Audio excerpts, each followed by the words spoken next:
Welcome to Penrose Learning, where we make understanding easy. You begin by defining the exact question you will answer and why it matters. This narrows scope and prevents wasted work. Once done, inventory your data. Sources, formats, sample sizes, and what's missing, because gaps shape methods.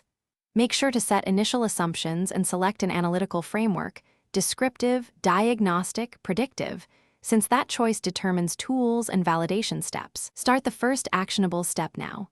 Prepare a minimal dataset extract and a short checklist of required variables.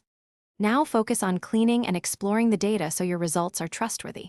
First, harmonize units, impute or remove nulls, and treat outliers with documented rules.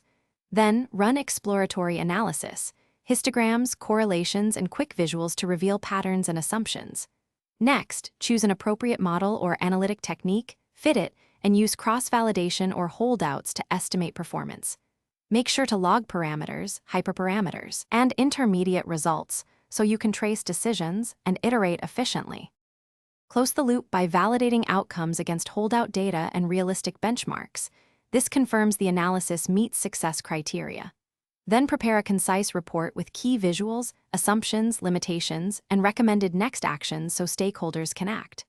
Finally, deploy or hand over reproducible artifacts, code, seeds, and data snapshots. If things go wrong, start troubleshooting.